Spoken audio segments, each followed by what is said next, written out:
Addy. Hey, Addy. You think we should do a podcast today? What do you think? Do you think we should do one? Hey, buddy, what do you think? Oh, is that a good idea? Is that a good idea? What do you think, buddy? Hey, Clarence, could you sit? Hey, Clarence. Good boy. Okay, that's close enough. Hey, Clarence. What you got there, bud?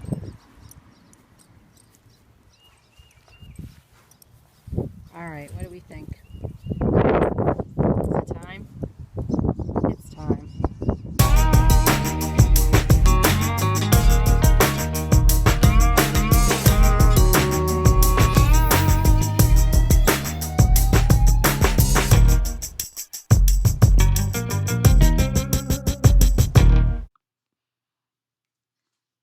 Hi, everybody, and welcome to the Paws4Stitches podcast. My name is Candy, and I want to take a second to welcome anyone new who has found me and found these two crazy dogs that are laying at my feet right now. I'm super excited to have you guys here, and I also want to take a minute to welcome back anybody that is coming back to the crazy. I am coming to you on this I guess it's kind of nice outside. It's sort of, the sun seems to be doing this, hide and seek sort of thing. But I'm coming to you this Sunday from the floor, which is why the angle of this whole thing looks a little weird. And I'm coming to you from our living room. And basically, I wanted to video this first segment so that you guys could get a peek at Addy and Clarence, although you're not really seeing much of them now because they're both, literally, I have one dog's head on one knee and one dog's head on the other right now. So they're quite comfortable and not interrupting me. So I think we're going to leave it at that for now. But I'm going to encourage them to pop up in a little while, and you'll see why. Anyway, I wanted to just take a minute to make a few announcements. For those of you, if you're looking for me or trying to find me anywhere on sort of the social media or networks. I don't even know if that was the right thing to say, but if you're looking for me on social media, how about that? You can find me as Paws4Stitches on Instagram and also Paws4Stitches on Ravelry. I would love it if you pop me a PM in Ravelry if you have any questions about anything or you just want to say hi. That would be fabulous. I do my best to get back to people as quickly as possible. But if I don't get back to you right away, I apologize, and I promise you that eventually I will. Speaking of kind of communicating stuff to you guys, just so you know, I think this is going to be the first episode that I venture into the whole world of show notes. I always thought that was so bizarre when I would watch podcasts and people would say, oh, you can find that in my show notes. Makes it sound really important and fancy, and here I am about to say, if you're looking for this, you can find this in my show notes. I think I am definitely going to open a thread where I can put my show notes in my Ravelry group after each episode. So that's one place you can find them. And I also am probably going to see if I could figure out how to also put the show notes directly in the down bar on YouTube. I like when other podcasters do that. It makes it easy to find things, like when somebody immediately recommends something and you just kind of scroll down and you can see how to find that whoever that person is or whatever that was mentioned. So hopefully that will help you guys. And last but not least, in terms of announcements and all of that good stuff, the Ravelry group. Are you ready for this? Remember last time I told you guys that we had 3 members in a group that I had not even yet officially started? We are up to 13 members. And I can't even tell, honestly, to me, that might as well be 13,000, because to me, the fact that there are, all right, and I'm going to be honest, that's really 12 people because the 13 includes me. But the fact that there were 12 people that took the time out of their day to find the group on Ravelry, to sign up, and many of those people even popped a lovely little message or something into the introductions thread. I'm so excited. Because I think this will be a lot of fun, you guys, and I promise that over time I will get better about adding things to that Ravelry group that will make being a part of it much more fun and engaging for everyone. So anyway, don't forget, if you are watching me for the first time and you're interested in joining that Ravelry group, and if you stick with me long enough today, I think I'm going to be able to give you a really good reason why you should sign up for that Ravelry group. So I'm going to just leave that out there and let that simmer in your head for a couple minutes, okay? So anyway, that is it for introductions. I am going to move smoothly, hopefully, into the next segment. Those of you who are returning viewers have already witnessed this a couple times, but for those of you that are new, one of the things that I wanted to do when I started podcasting was to have a special award that I could give out to other podcasters that have somehow inspired me and have really made a strong and amazing contribution to this whole knitting podcast community. So we have in the world, as you already know, this award called the Sheepie. I love that. I can never figure out where to put it until I actually am watching it on the camera. But anyway, here it is, the Sheepie. There we go again. And it is a beautiful, I think it's pretty nice. It's a lovely award that actually my husband Jamie has been helping me make these things. And on each episode, or at least I think I kind of said in the beginning, it will more than likely be each episode. Over time, who knows? Maybe it won't be all the time. But I am always going to, a lot of times people like to give shout outs to other podcasts that they've been enjoying listening to. This is sort of my way of doing that. So, without any further ado, I wanted to say that I am really excited. Not that I haven't been excited to give out the last two awards, but I am so excited to give out this award. One of the things, those of you that have watched the other episodes, one of the things you might remember is that I said the Sheepie is kind of an interesting combination for me, because it's a combination of being able to recognize people who've been doing this for a long time and are amazing and are well loved by so many already that really my recommending them is probably not going to do much. It's more about me saying thank you to that podcaster for kind of inspiring me to want to do this in the first place. What I think part of the Sheepie that I'm almost more excited about is that it's also going to give me, oh, hi, Addy. It's going to give me the opportunity to recognize podcasters who are sort of new to the scene. And that's actually one of the things that I wanted to do today. Without any further ado, this episode's Sheepie is being awarded to Jenn Sheelen of the Jenn Sheelen Podcast. Jenn is somebody that oh my gosh, Addy just got up and she walked out of the room, and I think I'm going to be able to explain why to you shortly. I'll try and get her to come back, but hold that thought for now and you'll understand why in a moment. But anyway, the Jenn Sheelen Podcast is one. Sometimes I love when you find podcasts sort of by accident. I know I had seen Jenn's name and some of her posts pop up on Instagram, and I think we were posting back and forth. Truth be told, one of the things I started to notice is that, oh my God, I'm not the only person in the world who likes to style my knitting with a beer next to it. So I'd seen a couple Instagram photos of hers and liked them or whatever you call it on Instagram, and made a couple comments to her, and we commented back and forth. And then I guess all of a sudden one day I was on YouTube and it popped up like that there was a Jenn Sheelen Podcast, and I thought, oh God, I recognize that name. So I decided to check it out, and I'm so glad that I did.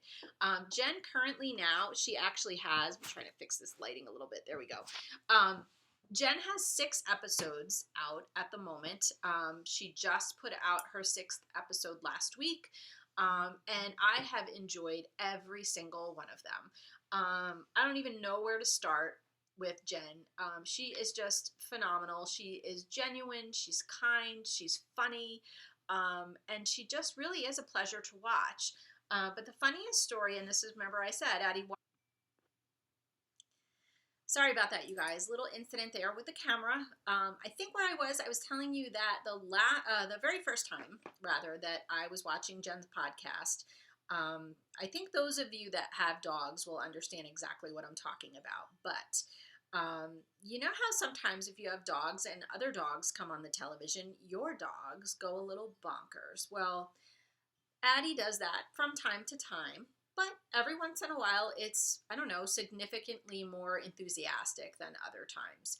So Doug the dog, who is Jenn's lovely co-host, her golden retriever, came on the screen, and Addy noticed right away, and that little girl went ballistic. She was barking, she was jumping at the television.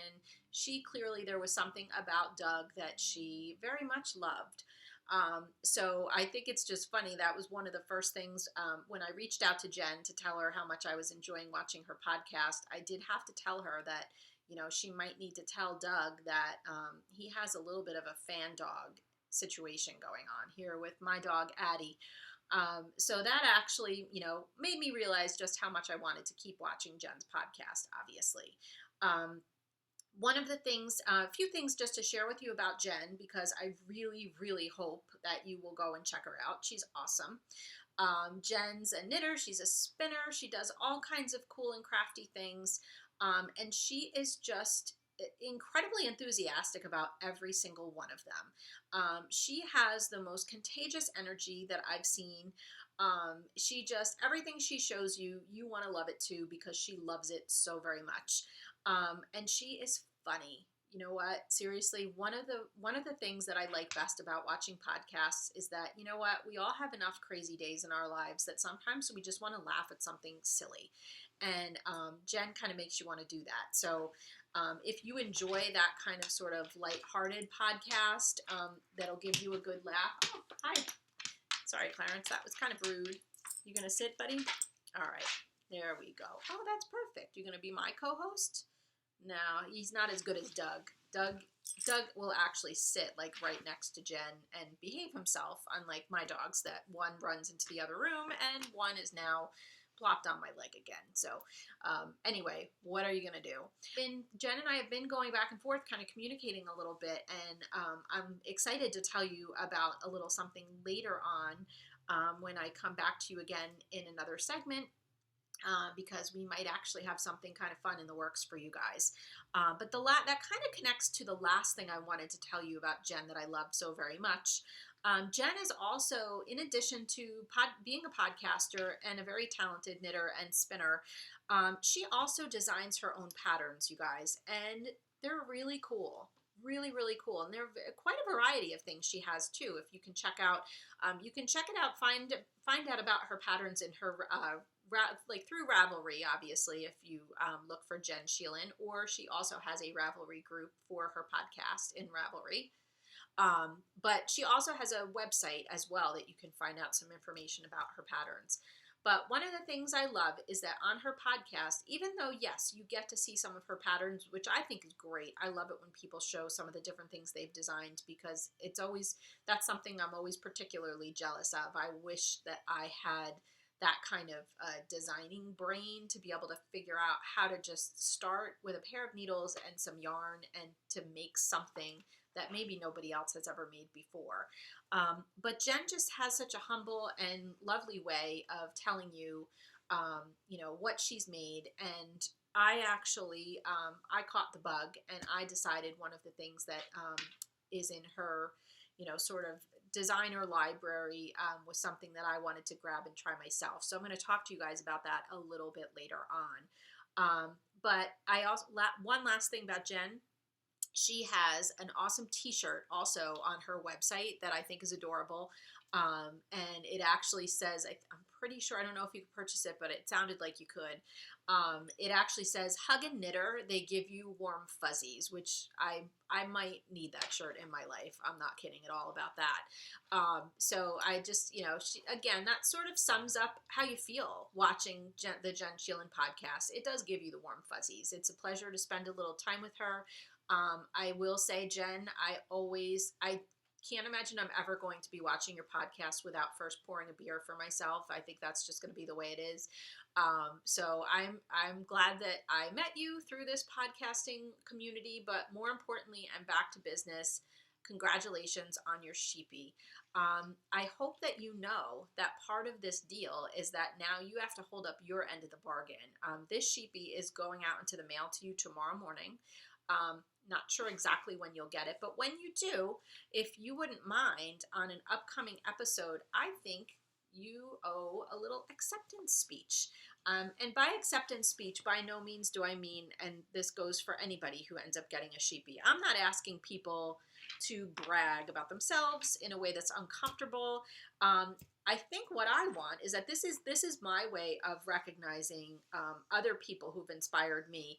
I think a lot of times when you hear people give an acceptance speech in an award ceremony, it's more about thanking the people in their life who've supported them and encouraged them to try this and to do something that they are, that they're being recognized, that they're good at. So it's not always so much about you, but it's about the people that you want to thank as well. So Jenn, I hope you'll take a few minutes to share your Sheepie with the world, and also thank those people and tell us who inspired you to do what you're doing right now. Last but not least, and I know Addy ran out of the room. I'm going to see if I can get her back. This could be disastrous, so I'm warning you guys. There could be all sorts of like camera bumping and craziness going on because I'm about to take out something that gets these dogs very excited. But I just want to see if I can get Addy back over here again. Hey, Addy, you want a cookie? Oh, cookie time, cookie time. Oh, yes, here's all the doggies. Hey, Addy, can you sit? Come here. Oh. Addy, come here. Sit, girl. Oh, no, Clarence. Anyway, as I suspected, I'm not sure how well this is going to go. But Addy told me that she wanted to give a little something special to her boyfriend, Doug. Now, maybe that's not fair to say, Doug. I don't mean to put you on the spot like that. You may very well already be in a committed relationship, and I might have to break that to Addy and devastate her and destroy her heart forever. Clarence, these are not for you. Sit. Thank you.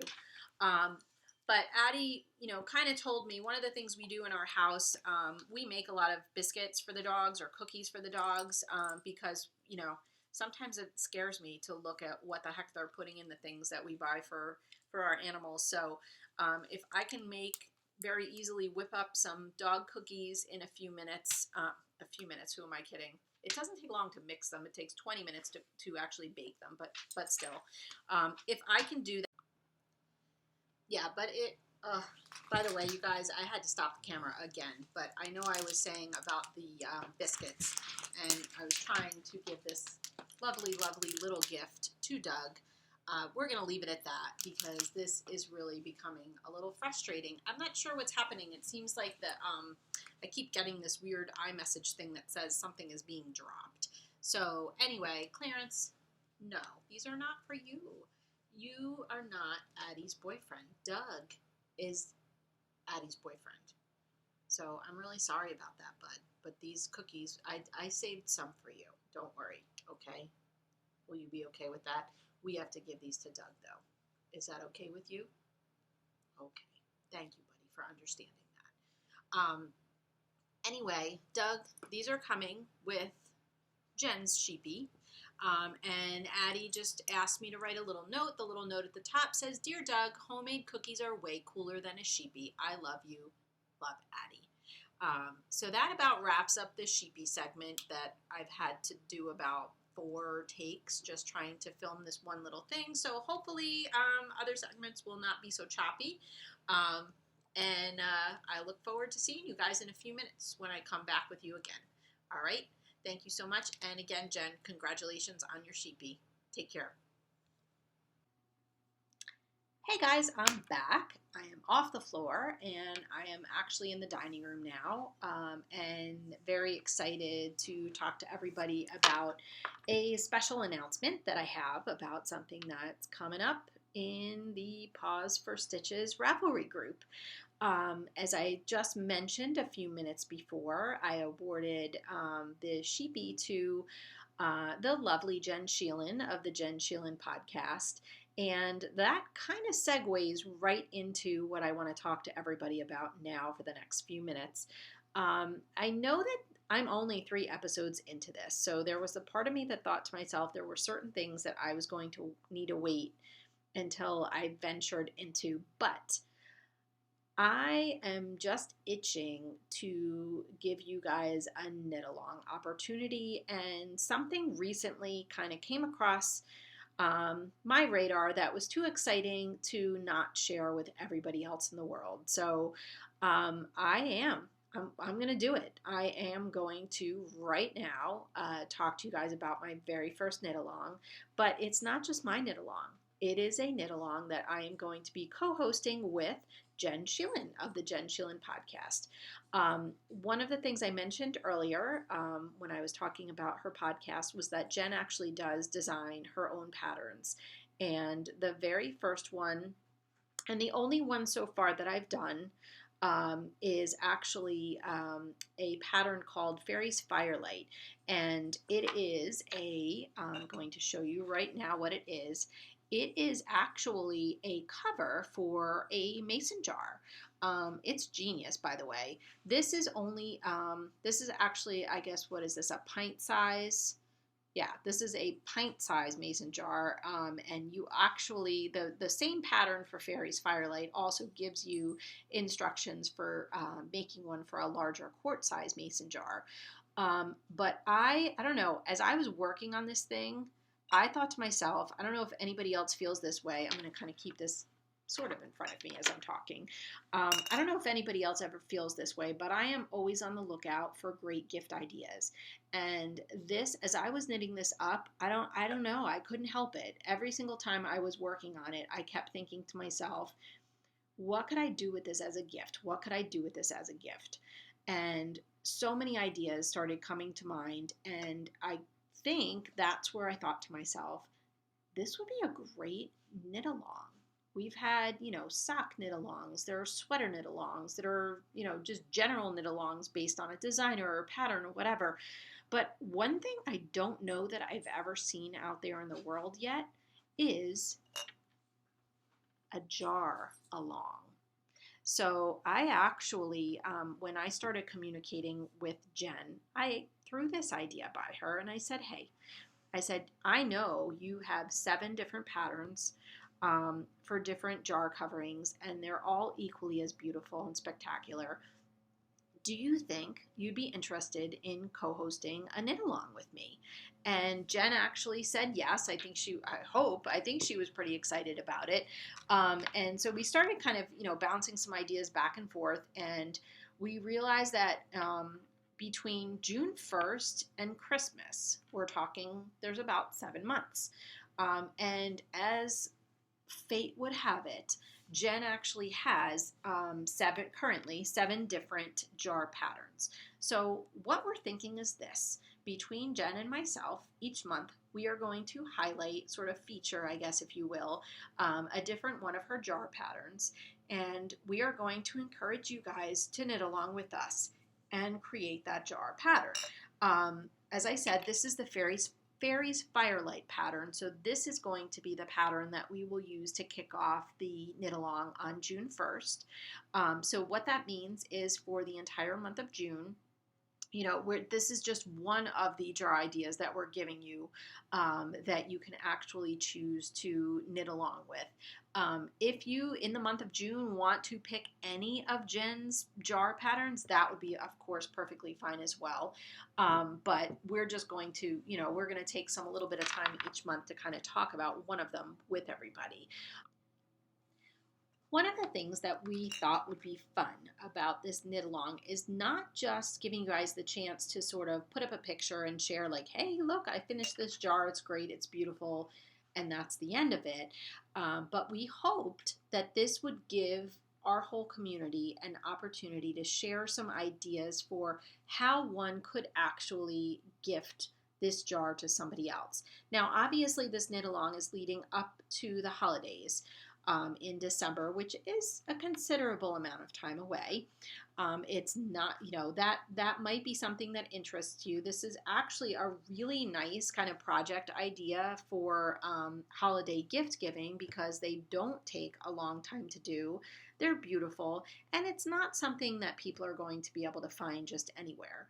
But you have 7 months between now and then, so there may be other ideas for gift giving that you're in the works for, and hopefully what we were thinking is this knit along could be not just about sharing your photos of your finished objects, but with that photo that you share in one of the Ravelry groups, either mine or Jenn Sheelen's, one of the things we're going to be asking you guys is to tell us a little bit about a gift idea that you have for something that you could do with one of these jars. So anyway, that's what we're thinking. Each month, we are going to, by the end of that month, each month, Jenn and myself in each of our Ravelry groups is going to draw a prize for one winner that has posted something that month. So we wanted to just, I wanted to at least kind of kick this off and tell you guys a little bit about how that's going to work. So what you're going to need to do is obviously, number one, make sure you are signed up for my Ravelry group, Paws4Stitches, and Jenn Sheelen's Ravelry group, which is the Jenn Sheelen Podcast.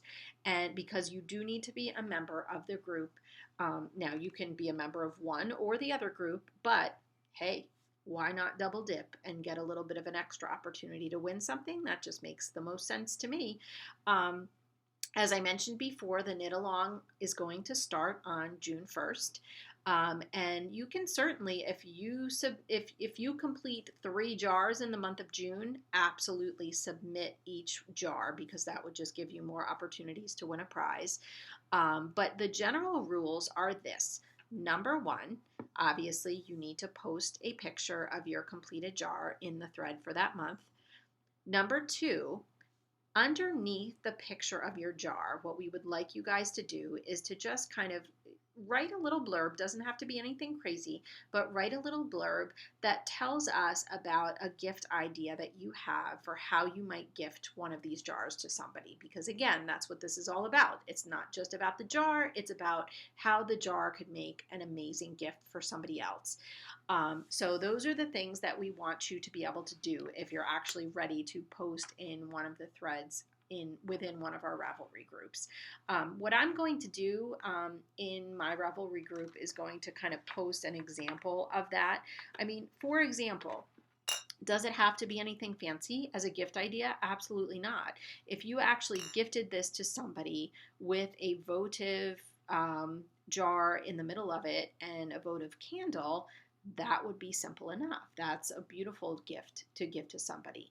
But you might think of additional ideas, something a little bit better than that. So I'll go ahead and I'll post, sort of an example of what I'm talking about that in the thread so that you can see what I am trying to say. Something kind of cool about this little, we're going to actually, by the way, we're calling this a jar along. Something cool about it is that I think also there could be an opportunity for you guys to double dip in this case. There are a couple really cool knit-alongs going on or getting ready to kind of kick off for the summertime. Because obviously when it's summer, one of the things that gets complicated is that nobody necessarily wants to have a big, giant, bulky sweater or a blanket or anything like that on their lap. They want little, more manageable, lightweight projects to knit. This, my friends, is perfect for that. And there are 2 other, I'm going to put this down for now. There are 2 other knit-alongs going on right now that kind of came to mind when Jenn Sheelen and I were talking about this. And actually both of them are happening in the Down Cellar Studio podcast group. Boston Jen, who is the host of the Down Cellar Studio audio podcast, which is one of my favorites to listen to and from work. She actually has a couple things going on right now. Or since earlier in the year, she actually has had her 12 months to Christmas Cal going on, in which, same thing, every month you have the opportunity to post projects that you have been working on for Christmas gifts. It's a great idea, and for holiday gifts for that matter. It's a great idea because, what do we all do? We wait until it gets to be practically November, and then we all start knitting like maniacs for our friends and family. So Jen's idea, I think, was a brilliant one. that she decided to go ahead and open up this 12 months to Christmas Cal, so that hopefully you can start thinking about Christmas gifts now instead of waiting till later and stressing out. This jar, by the way, especially as Jenn Sheelen and I, continue to give you some interesting ideas for how you might gift this jar to other people, I can't imagine that this wouldn't be something you'd want to double dip and put your name in the hat for Boston Jenn's Cal as well. Now, interestingly enough, Boston Jenn she also has something else about to kick off very shortly as we approach the summertime, which is her Splash Pad Party 2016. For those of you who maybe are listeners of the Down Cellar Studio podcast, you may or may not know that Boston Jenn does something called the Pigskin Party, which is associated with football season. And it's a really fun knit-along that has like many, I don't even know how she and the folks that she collaborates with for this, I don't know how they come up with these things, but it's genius. There are many layers to this Cal, and apparently, I guess the Pigskin Party was such a big hit that people were hoping that maybe Boston Jenn would sort of sponsor and put together something that people could do during the summer months as well. And hence the Splash Pad Pool Party 2016, Splash Pad Party 2016 was sort of launched as a result of that. So again, that's another knit along which sort of inspires you to think about sort of smaller projects. Not as much yardage, things like that. I'm not going to give you all the details. You can go ahead over to the Down Cellar Studio group to check that out and see what Jenn has to say about that. But I think this is something that could really be interesting. I definitely, I'm not going to tell you anything about prizes today because, as I said, the knit along does not start until June 1st. I am going to go ahead and put the thread up there and get it ready so everything's ready to go. But hopefully you'll have the opportunity to check that out and, start thinking about ways in which you could actually gift these jars to other people. One of the things that I can tell you that definitely there is multiple skeins of yarn that are on the table for prizes for this knit along, or for this jar along rather. And Jenn Sheelen and I have been talking back and forth about other ideas as well. So what we are thinking is that each month, as the knit along starts, we will go ahead and we will announce on each of our podcasts what the prize for that upcoming month will be. So right around June 1st, whatever the episode is that I film after that, is when I will give you guys the heads up on what that June jar along prize will be. But for now, we just wanted to give you the heads up, let you know that this is something that we have in the works and that we're very excited about it. And I think, I haven't actually confirmed this with Jenn yet, so I'm going to throw a couple ideas out there now. This is kind of spur of the moment, but we're going to need a hashtag for this because we want people to be able to share their ongoing jar projects on Instagram and whatnot. And I think maybe the next step before we're ready to launch this officially on June 1st is that Jenn Sheelen and I need to get our acts together and decide upon what a hashtag might be. I don't know. I am thinking for some reason, when I've talked about this jar along idea with some of my friends after showing them my first completed Faerie's Firelight jar, I keep throwing out this sort of slogan, I guess, if you will, and that's let no jar be left naked. So I don't know if that's too long of a thing to have for a hashtag, let no jar be left naked. It might be something as simple as jar along 2016, who knows? But Jenn Sheelen and I will definitely get back to you on that, and we will let you know, we promise.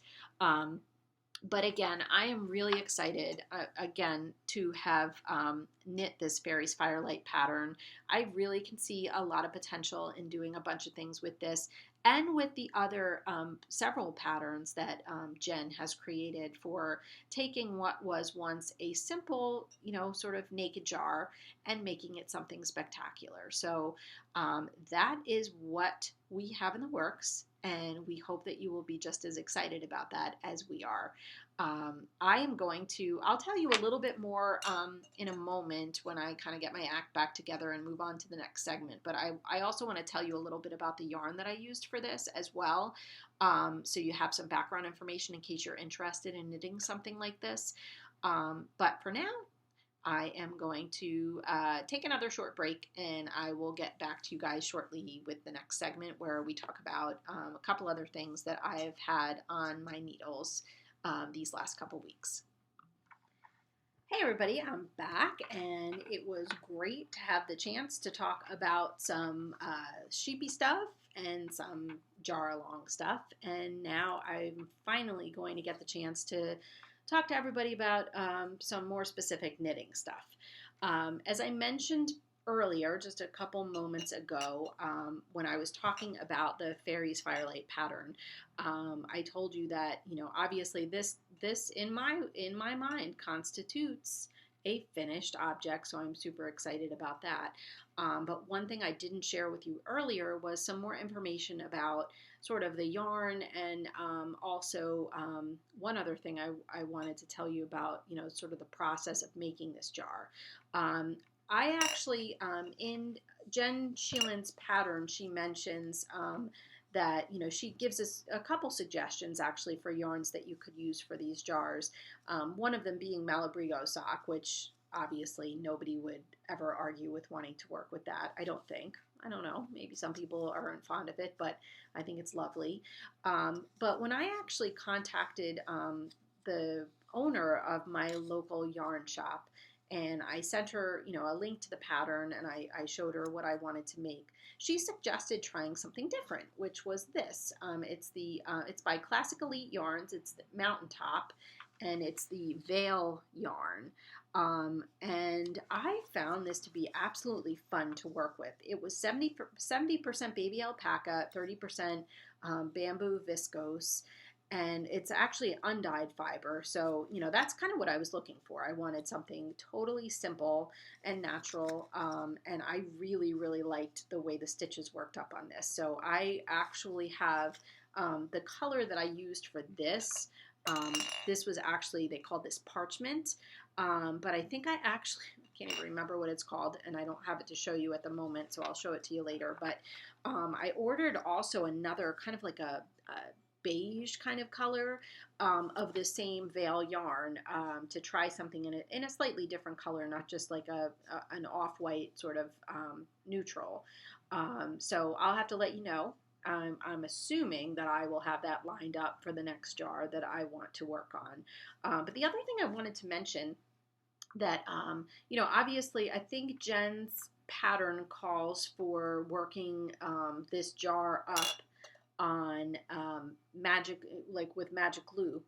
But I actually had just bought myself my first 9-inch circs. And I hadn't tried these yet. They were 1.5 US. And I was like, you know what? This could be interesting. Let me go ahead and, take these for a test drive with my jar. And I will say that it was a little bit of a struggle, and that there were a couple mornings I woke up and I felt like my hands were a little crampy and yucky, but I think it was just a matter of getting a handle on how to hold the needles. But I have to tell you, it's got to save time. That is for certain. It has got to save time as opposed to working on magic loop and having to shift all of your stitches from one side of the needle to the other and pull things through and all of that good stuff. It's not that I'm not a fan of magic loop. I like it very much. I also don't mind DPNs, but this actually, I would say that the next time I make another jar for the jar along, I'm going to try it again. I'm going to give it a shot and see how it works. I was actually pretty pleased with how this turned out. These were the Chiagu red lace, by the way, and I have a set of their interchangeable lace needles, and I'm quite fond of them. So I didn't anticipate that I would feel any less about these. I just wasn't so sure about the length of the needle.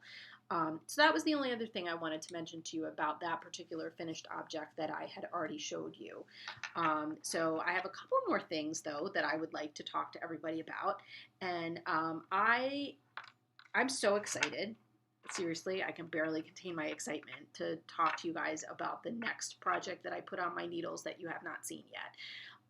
And I'm so excited about this project that actually, I have to be honest with you, it might require sort of a musical introduction.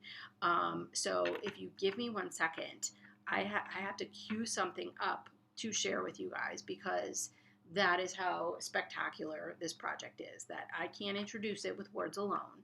It needs music. So hold on 1 second. Here we go. How does a bastard, orphan, son of a whore and a Scotsman, dropped in the middle of a forgotten spot in the Caribbean by providence, impoverished and squalor, grow up to be a hero and a scholar? The $10 founding father without a father got a lot farther by working a lot harder, by being a lot smarter, by being a self-starter. By 14, they placed him in charge of a trading charter. And every day while slaves were being slaughtered and I'm sorry. I could totally get carried away with that. I could have you guys here for hours, because one of the things that is a complete obsession in my life right now is Hamilton. I know that I'm not alone in this, obviously, and that's part of the beauty of all of this, is that there is such a hype about this show that it's exciting.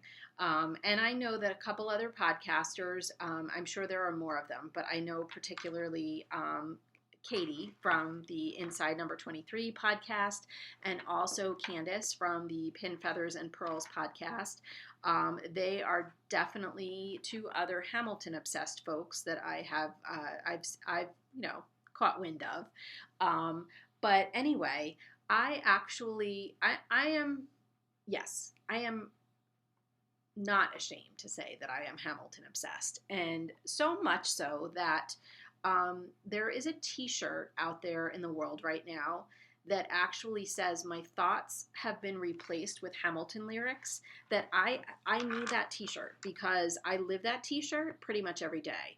I have several friends that are equally obsessed with the play Hamilton, and one of the fun games we've been playing is that we kind of challenge each other by dropping lines from the soundtrack of Hamilton into everyday conversation, and we try to see if we can catch one another when we do it. So, it could be face to face, it could be by text or whatever, but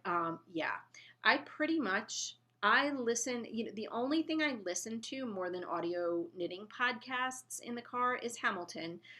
In fact, actually, Hamilton's probably been cutting into my podcasting listening, because I have to tell you guys the funniest story. The other day, I refer to it as car auditioning. Like when you are that into, music in some way, shape, or form, that, the only way you can get through the ungodly traffic you have to drive through in the morning is by pretending that like you are actually auditioning for something.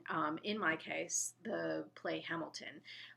So one day last week, actually, I was car auditioning for Hamilton, and we happened to be, the one thing about car auditioning is it's fine when you're actually driving and moving. Nobody really probably pays much attention to you, because they shouldn't be. But the only problem is if you forget to stop auditioning when you actually stop at a red light, because that could be a little bit problematic in the fact that there might be a really handsome guy on a motorcycle parked right next to you, who might, especially because it was a nice day and you had your windows down, and perhaps you were singing a little bit loudly, and perhaps there were actually like hand motions, choreographed hand motions going along with your audition. And maybe in addition to the hand motions, some really serious facial expressions.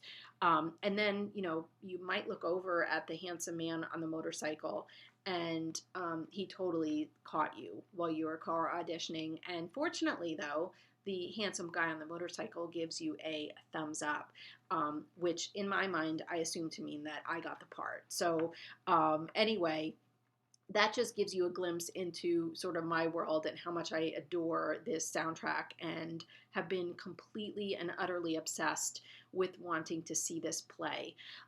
So anyway, one of the things that I thought I would do, since, I've heard people mention this before. I think Jacqueline from the Brooklyn Knit Folk podcast also mentioned that she actually has been putting in for the Hamilton Lottery. For those of you who don't live in the New York City area, one of the really fascinating things that they're doing, because people are having such a hard time getting tickets to see the play Hamilton, is that they've had a lottery going where every day you can put in and get, you can put in to win up to 2 tickets, and I think they're like $10 a piece, something ridiculous, especially considering the price of the tickets and what people are trying to sell them off for these days. So anyway, the Hamilton Lottery is something that I too have been participating in, but I wasn't really having a lot of luck with that. So then I decided that maybe I needed myself a little bit of knitting mojo to give me a little bit of luck to try and get to see this show. So anyway, that is where I kind of showed you already. Those of you who might be familiar with the Hamilton soundtrack, if you've gone onto iTunes or anything like that, or even on YouTube, you can actually get the songs downloaded. You can actually listen to the songs on YouTube. But if you've seen the cover of the soundtrack, it's this absolutely beautiful sort of gold tone with black mixed in it. So I decided, okay, let's get that knitting mojo going. And I wanted to, I knew I wanted a 2-color shawl that was gold and black. And I wasn't really 100% sure what I was looking for. I know there's a bunch of 2-color shawls that I have in my Ravelry queue, but nothing was really speaking to me. So I went ahead back into Ravelry and did like a general search. And one of the things, I guess, I don't know, like I have a thing for titles. I'm one of those people, like if I'm shopping for anything, it could even be like a bottle of wine. I'm a sucker for a good title. So I happened to notice that there was a shawl pattern called the Shawl of Destiny. And come on now. I mean, I have convinced myself that it is my destiny to see Hamilton. So I thought to myself, not only do I love the actual name of this shawl, but I love the shawl itself. Let's take a look at that beauty that is that shawl for a moment. Okay, let me try and not be a fool and get this into your view so that you could see how cool it is. Obviously, it's a shawl that has sort of it trades back and forth between beautiful lace pattern and then sort of a contrasting like color band, and then also sections of garter stitch. So it is totally my type of shawl. It's the type of shawl that kind of gives you the chance to think a little bit and rest a little bit. Think a little bit, rest a little bit. Think a little bit, rest a bit. Of course, as soon as you get to the part where you have like 9 million stitches on the needle, you're not really resting a bit. You're probably wanting to stab yourself with your needles. But this Shawl of Destiny, by the way, by Amba O'Brien, is my jam right now. And I am going to be working on this thing like there's no tomorrow, because I don't even know how to say this, you guys. I can't even believe that I've lasted this long without actually saying this out loud. But I have a deadline for this shawl. Oh my God, I just got the chills a little bit. I have a deadline for this shawl because I am going to see Hamilton on June 2nd. Holy crap. June 2nd. That is really close. And I am like, every time I say it out loud, I still can't even believe it. I am I'm fortunate enough that one of my very good friends and colleagues that I work with was able to, we had actually we've been kind of putting in for the lottery together and commiserating, about how much we want to see the show. And we totally, we're kind of trying to scheme and plot and figure out how we could get tickets any way possible. And she actually told me, she said, I might possibly have a way of getting tickets. Do me a favor and give me give me your blackout dates. What are dates in June that you absolutely could not go? So of course, immediately, well, maybe not immediately, I might have needed a little bit of a reminder, but I gave the dates to my friend. And that was it. I figured nothing's going to come of this. If anything's going to come of this, she's going to come back to me and tell me like, yeah, I can get tickets, but you have to, take out a second mortgage on your home to be able to afford them. But I'll never forget the moment. Oh my God, I was actually with another colleague of mine, and my friend called me and told me that she got the tickets and that we were going to see the show on June 2nd. And I, seriously right now, I can't even control my excitement. So the only way that I can channel energy and this excitement is to basically knit like there's no tomorrow on this shawl. So this shawl of destiny, again, I just want to hold it up again because I just find this to be absolutely glorious. As you can see, I finished the first lace section, worked up another garter section, and I'm now, working into the second lace section. And it's going to take me a little while, but this is one of those times in life where being monogamous on a knitting project is perfectly fine. And that is exactly what I intend to do. I intend to just keep knitting on this as much as I can. In fact, as soon as I am finished podcasting today, and maybe I actually eat something and feed myself, I am going to be figuring out how I can, kind of budget my time over the next couple weeks to really try and get this thing done. So of course, that kind of brings me to my next point that I wanted you guys to know, that I apologize in advance if the next maybe time or two that you see me, I'm not going to have I probably am not going to have a ton of knitting to show you because this has got to get done. Not only that, but I also have to balance getting this done with the last few sections of my mom's shawl that I think I told you about last time that was supposed to be done for Mother's Day, but luckily I'm planning on bringing it to her when I go to visit the second weekend in June. But of course, the first week in June is when I have to have the Hamilton shawl done by. So now, you know what I mean? I'm not getting stressed about this because every time I knit on this with such joy and excitement because I have these dreams that I am going to be, standing in the crowd at, when we're waiting online to see Hamilton, and that Lin-Manuel Miranda is going to come out and he's going to be so absolutely in awe of the Shawl of Destiny that he's going to come over and take pictures with me, and it's just going to be the best night ever. So, I'm totally making that up, and I'm sure it will never happen. But you never know. You absolutely never know. Jokingly, I told my girlfriend that was able to get the tickets that, I told her about this shawl project that I have going on.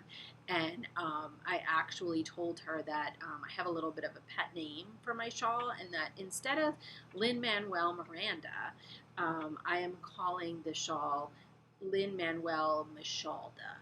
So anyway, I'm glad I got to introduce you guys to Lin-Manuel Michalda. I am hoping that by the next time you see this, there's going to be a significant amount of progress having been made. So thank you. I am so excited. And part of me feels honestly a little bit of guilt over the fact that I'm proclaiming that I am actually going to see Hamilton, because I do know how difficult it's been to get tickets, and in a million years, I really did not think this was going to happen, but I am super excited that it is.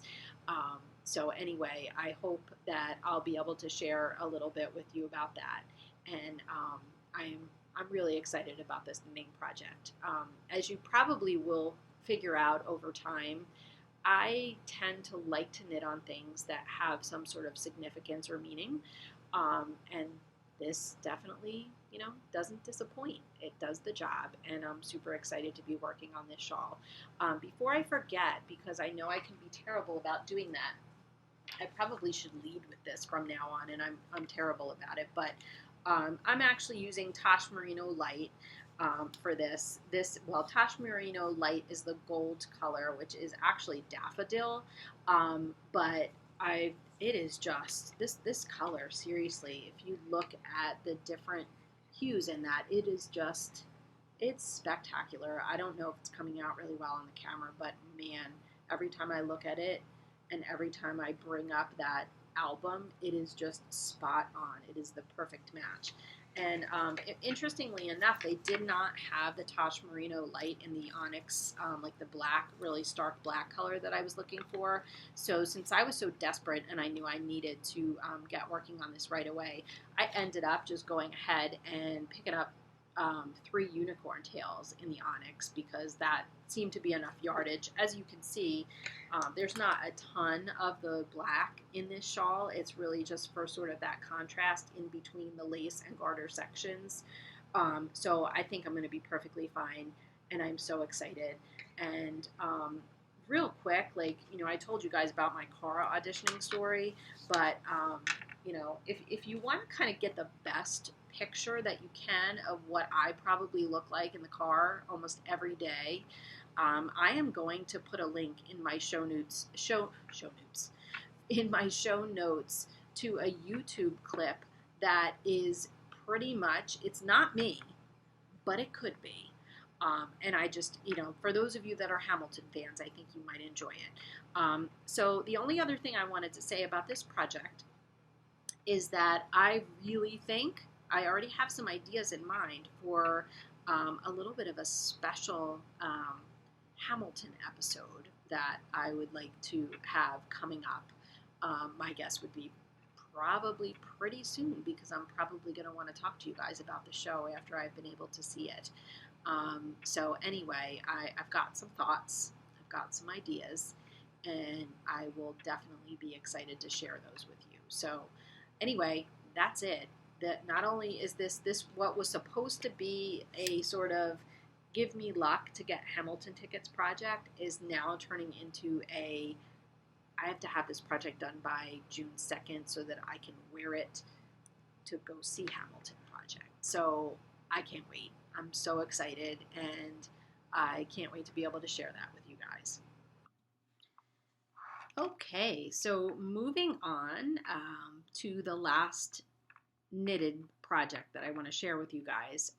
Last episode, I introduced the Gramps square, and I gave a little bit of backstory about the fact that I was struggling with my Cozy Memories blanket and looking for something, I don't know, just something different. Again, not that I think the Cozy Memories blanket in and of itself, square by square, is amazing.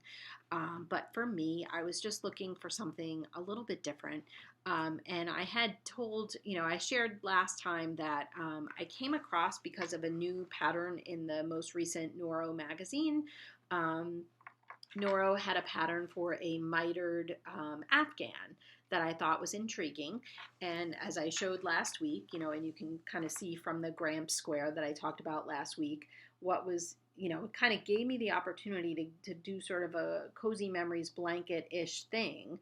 But what I was hoping to do was that each of these squares would be able to kind of highlight somebody in my life that is important to me, that kind of tells a story behind my life, and give me an opportunity to share some things with you guys as well. So that was last week, was the Gramps square. I wanted to tell you that this week I thought it was only appropriate. I knew that Jamie was not going to be home this weekend. He's actually up at the Labrador Retreater up in the Adirondacks. He's working on the kitchen, hoping to get the sink installed. Unfortunately, I couldn't go up there with him this weekend. Not unfortunately, it was actually for really good reason.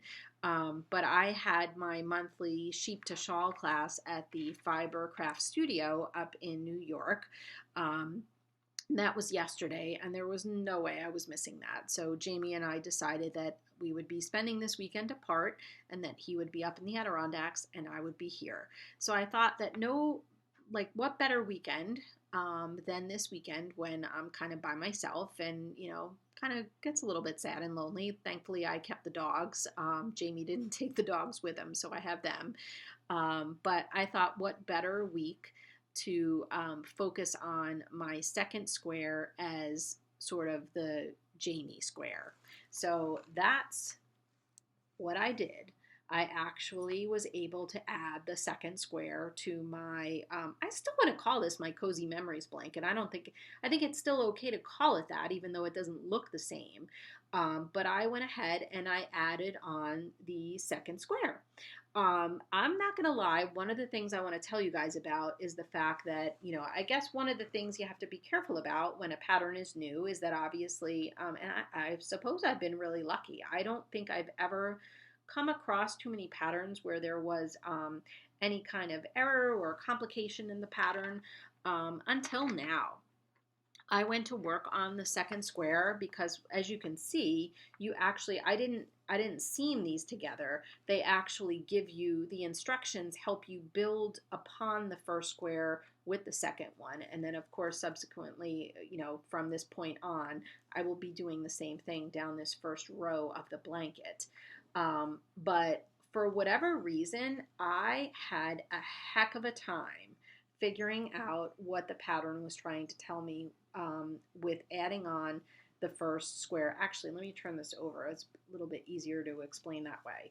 So what this calls for you to do is you start with adding on this first little square down here. And then what you're supposed to do is you're supposed to add on, oops, sorry, I'm doing a horrible job of pointing this out, but you're supposed to add on that, what in my case is the green lower L shape. You're supposed to pick up the stitches that are along the edge of that previous square. Well, the way the instructions were reading, it had you picking up stitches along the whole thing. So as you started to work the pattern, it just wasn't working out. And I thought to myself, okay, well, I'm not like a genius with this stuff, but I know that this is not going to, get the outcome that I'm supposed to have according to the picture. So I thought, okay, I'm going to do what I always do, or what most people tell me they do when they run into a problem with a pattern, and that's to go on to Ravelry and see if anybody else has experienced the same thing. So I did, and I just wanted to give a shout out. Not that this person is ever probably going to watch this podcast, but there was the funniest thing of all is because this pattern is so new, I went in, and you know how it tells you like how many people are actually working on the pattern. Usually it's several people. I look at this and it says two people. 2 people have projects for this pattern. And guess what? One of them is me. So clearly I am not going to be able to help myself because I haven't been able to figure it out myself. So I was pretty much putting all of my eggs in one basket and banking on the fact that the Ravelry user, Crochet It For Me, had already figured this out. And lo and behold, I opened up her project and I looked at her project notes, and she actually must have experienced the same thing I was experiencing when I was working on this project. And she had the, kind of that same thing happen where when she was trying to connect the two, she noticed that the flaw in the pattern was just this one little part. Once you could get it past that, the second square was totally perfectly fine. But I really wanted to just give a shout out and say that I appreciate Crochet It For Me for figuring this out, because what I just followed exactly what you suggested to do, and it worked out perfectly fine. But I am more than ever so excited about this. I really am. I wasn't sure. Like I'm thinking, I remember thinking to myself, is this going to be too busy? Is it going to be crazy? Is it going to look ridiculous? I like it. I really like it a lot. And I don't even necessarily care that I'm trying too hard, or not trying too hard for that matter, to connect colors from one square to the next. Because in my mind, as I'm looking at each of the additional squares that I add, like I said last time, it's not about color coordination necessarily for me. It's about really thinking about the person or the event or whatever it is in my life that I want this particular square to represent. So in this case, I kind of already alluded to the fact that this is the Jamie square. And Jamie's not here right now, so I'm going to take a few minutes at least to kind of tell you a little bit about why I chose the colors for this square the way I did.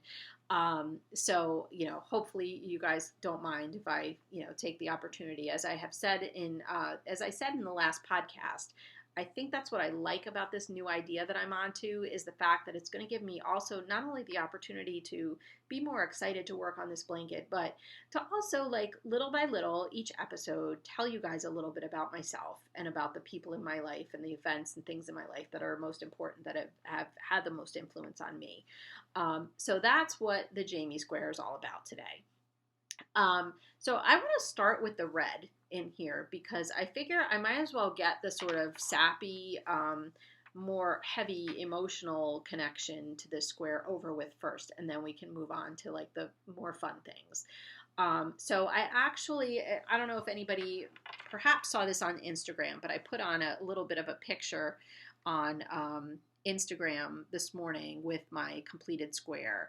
And this is actually our wedding thank you picture.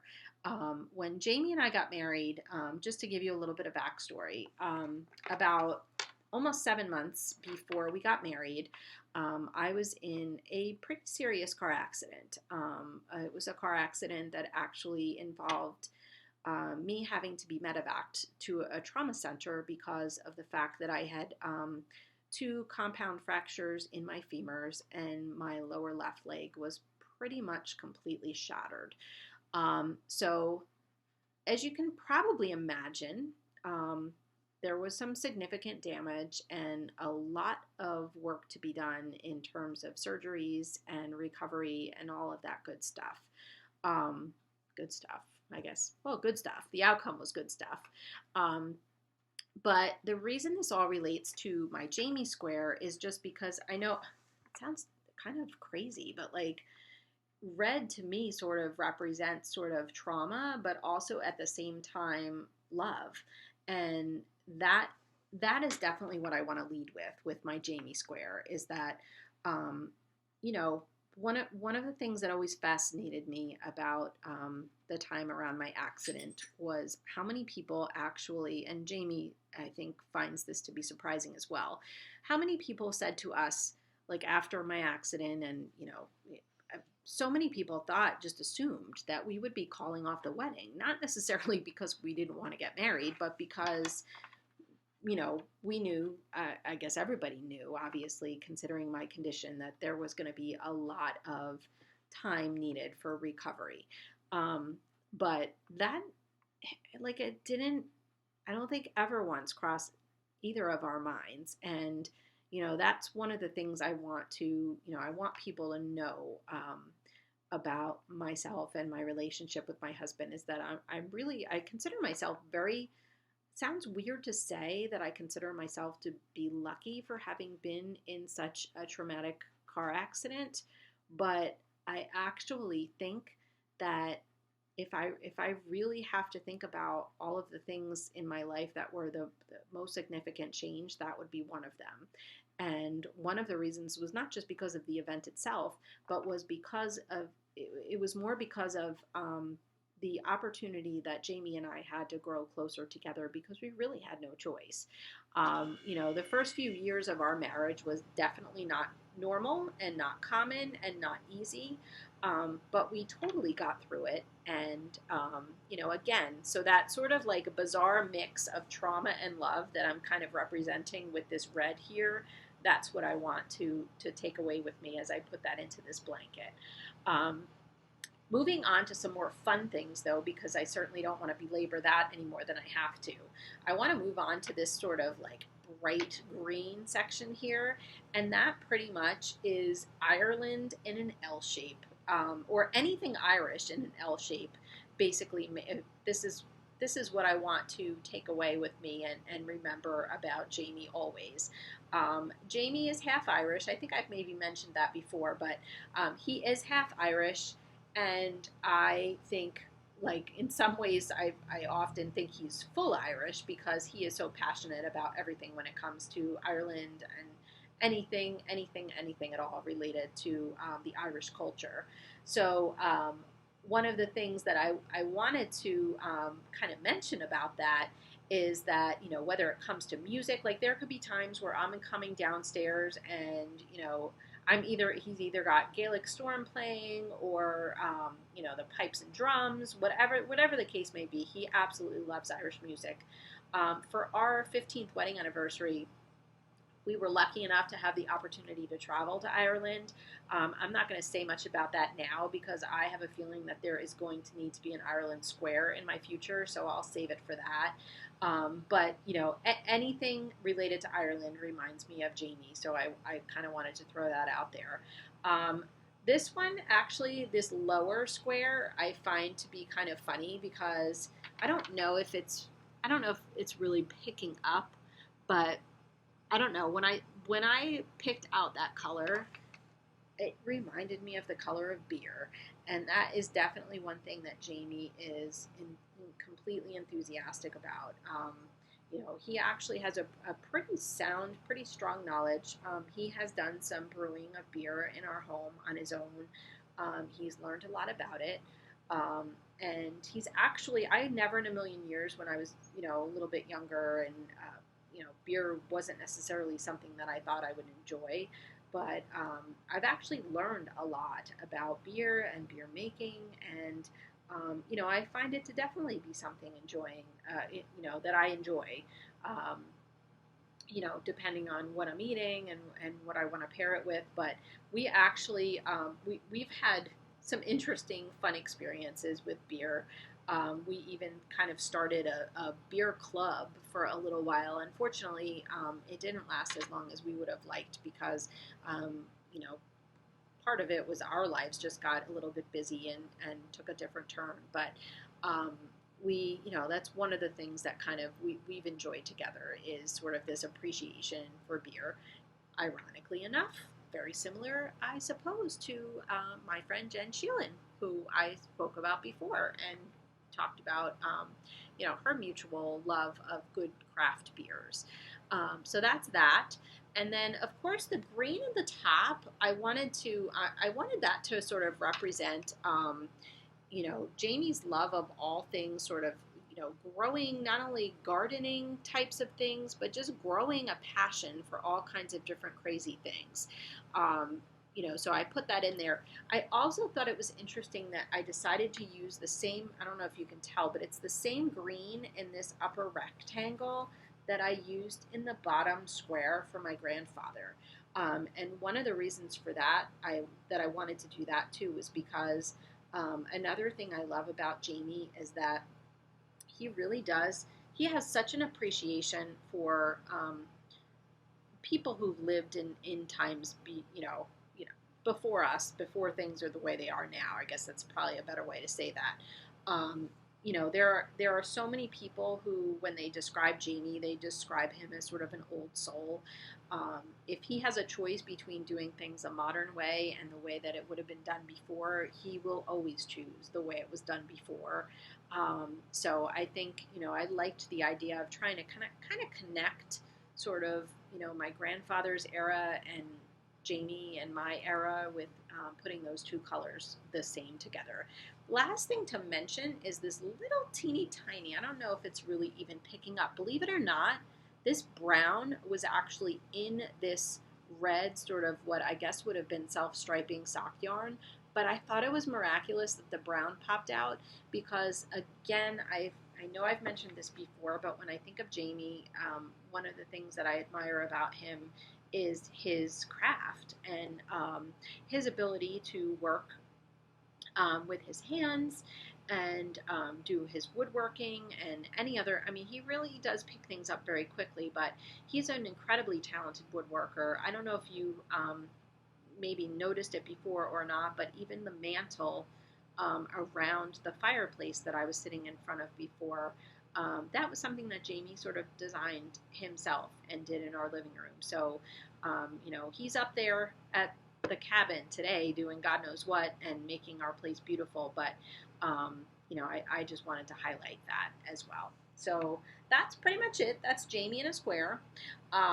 So I thought this would be a good segue because I do have one additional segment that I would like to try to squeeze in, and that's to see, I know it sounds crazy, but Jamie's not here today, and I know I sort of tried to bring him into this by putting him in the blanket this week, but I also wanted to see if it would be possible to get a little different version of an OMJ segment in this week. So I'm going to take a little break and figure out maybe how I can make this work. But I'm going to see if it might be at all possible if I could get Jamie to somehow join us in a little bit. All right, I'll be back. Okay, you guys, I think we're probably about ready to wrap it up. But I know that in the last two episodes, we've ended with the OMJ, the Oh My Jamie segment.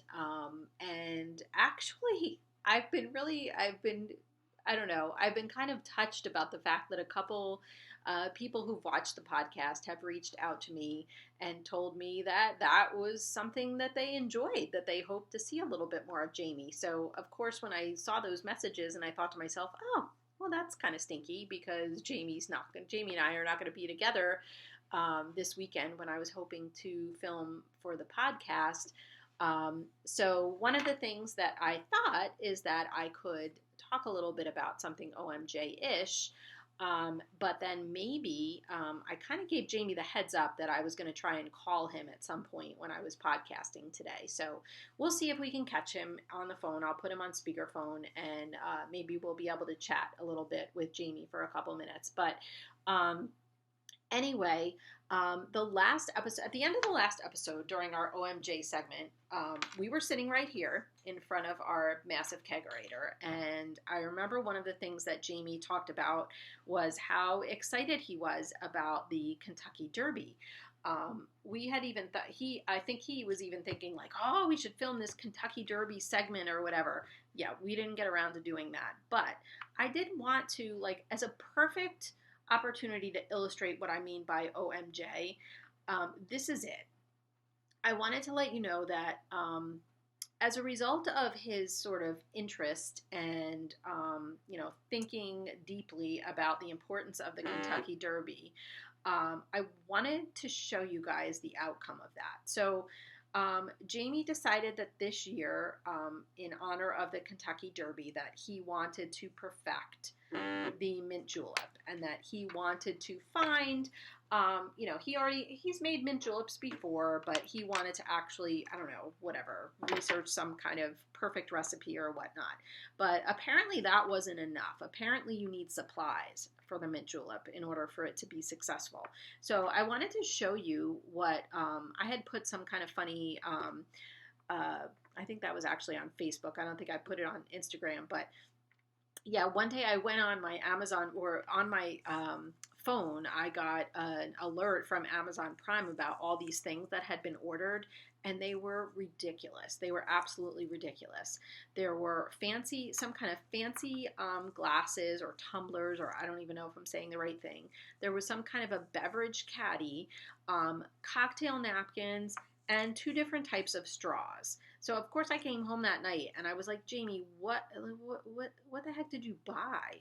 And, very quickly and very nonchalantly and matter-of-factly, he explained to me that, these were things he needed for the perfect mint julep. So I thought I would share them with you. So the fancy, I have to say, these are actually really pretty. And there's apparently a certain way you have to drink out of these beautiful, I don't even know what they're called. I don't know if they're called mint julep cups, but they're pretty cool.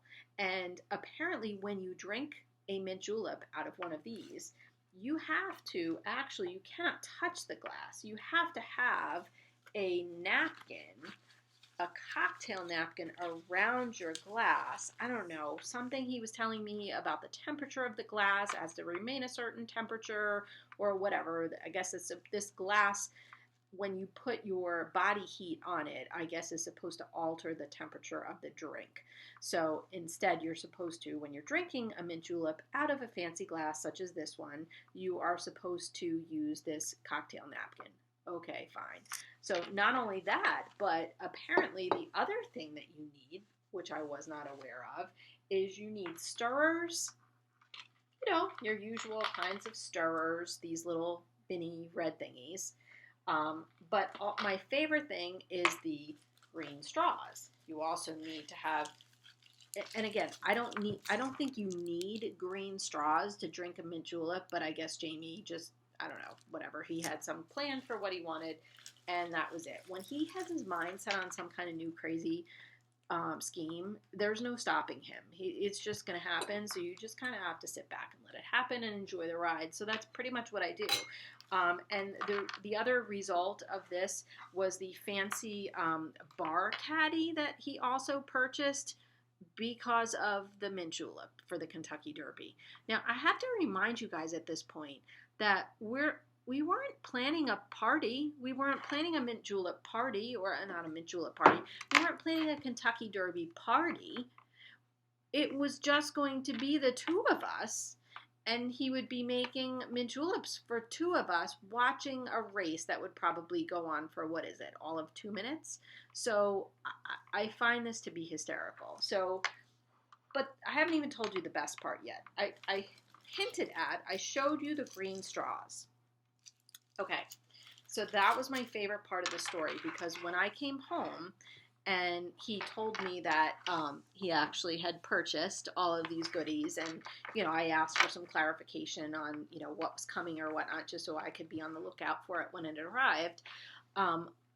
One of the things I was not expecting, nor was he, was the fact that accidentally, I have this, you know, instead of Jamie sitting next to me, I needed an entire chair for what I'm about to show you. So here's the deal.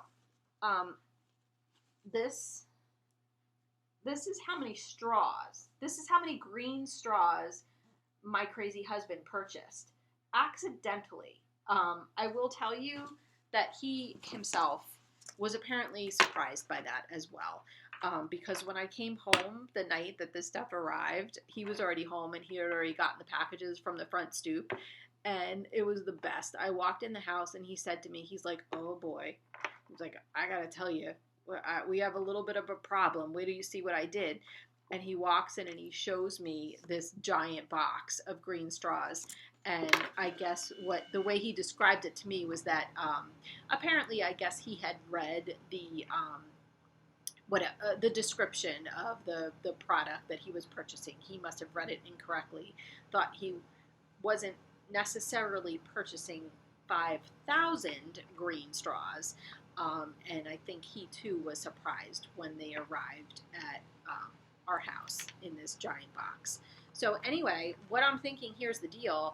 We have, you know, if any of you guys are looking for green straws, we're your source, man. Like, just give us a call. Let us know. If you don't need 5,000 green straws, but you want like significantly more than what you could potentially buy in Party City or wherever else you might find, you know, single bags or whatever of green straws, let us know, because we have 5,000 of them now. And so far we've only used 2 for the 2 mint juleps that we had for the Kentucky Derby. So anyway, I thought, like, you know, I would just throw that out there for you as a perfect example of what I mean when I say OMG. The man's out of control. I don't know how else to put it. The other thing, though, I wanted to put out there just for my my friend Jenn Sheelen is that, you know, remember we were talking about, we were going to give you guys gift ideas for how to, you know, work around the jar along. Well, here you go. Look at how gorgeous a jar of green straws now looks when you have used Jenn Sheelen's Faerie's Firelight pattern. I think that looks spectacular. I actually can't wait. I just thought of this now as I was pulling out all of the 9 million green straws that I wanted to show you guys. Yeah, so anyway, just something to think about. But, all right, I know that I want to wrap this up fairly quickly, but I thought we would try something, and we'll see if it works. All right, we're going to see if perhaps we can get in touch with Jamie. I'm not sure. We'll see if this works. Let's give it a shot. I am actually going to see if I can get him on speakerphone for a couple minutes. Let's see what happens.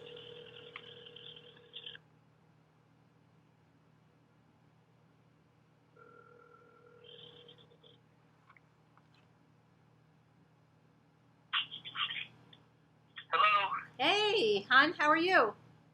Good. How are you? I'm doing okay. What are you doing? I'm just working on the kitchen. Yeah, how's it going? It's going okay, but as usual, it's going slower as usual. Well, that's all right. What have you been working on today? Today I'm hanging this cement board behind, so that's what we did here in the parapet. Oh, you put the tile on that? Yeah, you can't put the tile. You can put it on a couple of things, but cement board is probably the best. It's overkill for the kitchen, but Oh, that's okay. Does that make I also need to add this to because I took off some B-board, V-group board. Oh, And okay. there's a turkey that just ran in on the street. Now it's taken off. Wait. There's a turkey that just ran down the street? Yeah, I was at to go outside to cut more cement board when you called. Oh, okay. Yeah, so I'm at the front door, and I just saw a turkey run down the road and took flight. Oh, that's good. Oh, speaking of birds and such, did you put the bird feeders out? Yeah, that's a bad subject. What do you mean? This weekend I'm a squirrel chaser. You're what? Actually, there's a squirrel on the feeder. No birds this week, but a ton of red squirrels. There's actually one right on the feeder right now. How did that happen? That did not happen last time. No, but there's a mess on the porch and everything, but... Oh, shoot. Yeah. That's not good. Yeah, there's a ton of red squirrels that I saw this weekend that I haven't seen. So wait, have there been no birds at all? No, actually, just like a half an hour, there was like 6 blue jays. Oh, great. So if it's not squirrels, it's the blue jays that are eating everything. Well, no, they were just going after the nuts. Okay. But, Boy. Yeah, no, the birds, I guess they're finding other food elsewhere. They don't need the feeders. Oh, that stinks. So, yeah, there's so many other seeds out in the world now that they could be feasting on. Yeah, I hope your mom's not going to be disappointed next weekend. We've been promising her like this bird sanctuary. But that's okay. Right now we could give her a red squirrel sanctuary. Literally, there's a guy right on the feeder right now, man. He's having a midnight buffet going on there. Oh, that's great. Fabulous. So I guess we have to start looking for some of those like protective, bird feeders with like the squirrel stuff that keeps them out or whatever. Well, we turn over to hummingbirds. Oh, that's true. Yeah, no, hopefully that'll be soon. Yep. So. Yeah, they should be up here soon. All right. Well, I didn't want to bother you, but I know that a couple people had said they wanted the OMJ segment, so I thought, let's give this a shot. At least I could call you for a few minutes. Yeah. I don't know why people are asking for this. I really can't explain that either. But I did just show everybody your straws. Oh, yeah. I bought those straws for mint juleps. Yes, and we've had two of them, and we've got, 4,998 straws left. We do. We actually, yeah. But we were supposed to do something with them online, but on a podcast. But maybe we'll do a mint julep some other time. No, that's okay. That's all right. What I did what I did, though, is I took a big bunch of your straws and I highlighted how beautiful they would look in one of Jenn Sheelen's jars. So. Okay. I think the candle looks a lot better than green straws in Jen's jars. Yeah, but remember, we're trying to come up with ideas for gifts. So I'm also maybe going to suggest that if anybody needs to purchase large quantities of green straws, maybe they could give us a call. Absolutely. We'll give them a good discount because I think we have enough straws to last us until next year. I mean, maybe for the rest of our lives. Yeah, I think so, too. I think so. So, all right. Well, I don't want to keep you away from what you're doing, but I just wanted to check in, say hello. Okay. All right. I'm actually making Cuban pork tonight. What? Yeah, I'm making Cuban pork in the slow cooker. But for yourself? And also about the 18 other people that I should have over because I bought a 6-pound roast because that's all they had. But yeah, I'll be bringing some home. Well, that's good. I guess maybe we won't have to cook too much at the beginning of the week. Yeah, I don't think we have to cook for the rest of the week. This thing's so big. Yeah, hey, Cuban pork sounds good to me. I'm kind of jealous because I think I'm going to be having leftovers tonight. Well, I don't know how good it is. You know, I just found the recipe online. Anybody could make anything up and call it Cuban roasted pork, but it really should be done in the oven. But I didn't have the oven. Actually, is unplugged right now. It's in the middle of the living room. So yeah, no, that's understandable. So we'll see. It smells good. All right. Hey, well, as long as it smells good, do you have any good beer? Yeah, I stopped at the brewery and I picked up a couple of things. I picked up a Rausch beer. What's a Rausch? What's a Rausch beer? A Rausch beer is a beer. Some people will call it a campfire in a pint. Oh, well, that sounds fun. It's a German smoked beer. Okay. Haven't had that yet. I'll have that later on tonight. I also got something called Shot in the Dark. Okay. Which is a dark IPA. Oh, which cool. I've never had a dark IPA. I've had a black IPA. Yeah. So, they didn't use, the malts that give the beer the color. They didn't use traditional black IPA malts. But it had Simcoe hop in it. I love that. Yeah. I love Simcoe hop. So it's good. It's a good IPA. It's not it's kind of in between colors, in between an IPA and a black IPA. And the hop profile is just simply a single edition of Simcoe, but they put 12 pounds of Simcoe hop in it, so it's good. All right, cool. And then I picked up Guideboat. Oh, very nice. Which is just another IPA that they make. We've had that before. All right, cool. So I guess that means hopefully there'll be some beer waiting for us when we go back up on next week. Yeah, I think there will be. I'll save you one. Oh, thanks. I appreciate that. No, there'll probably be some Rausch, and I'll save the Guideboat for when we come up next weekend. That sounds good. Is that something your mom might even like? Oh no, that's not. Never mind. That's 2 weekends from now. Yeah, 2 weekends. So we'll stock up next weekend for Mom. Yeah, next weekend for Mom. We need to get rid of the damn squirrels so that she can enjoy the birds. Gotta buy a super soaker then, I think. Okay. Nah, he's still on there. That guy just turned around. He's still on there. Well, that's not good. What if they scared them? They scared them all away. He probably did. That stinks. So we'll get some baffles. Don't worry. All right, we got to figure this out. We will. All right. I'll see you tomorrow then. Okay, honey. Okay, love you. All right, I love you too. Bye. Bye. Bye. Oh, that's the worst. We have had the best birds up there at the cabin. You guys saw, if you watched episode 1, you probably saw them flying all around my head.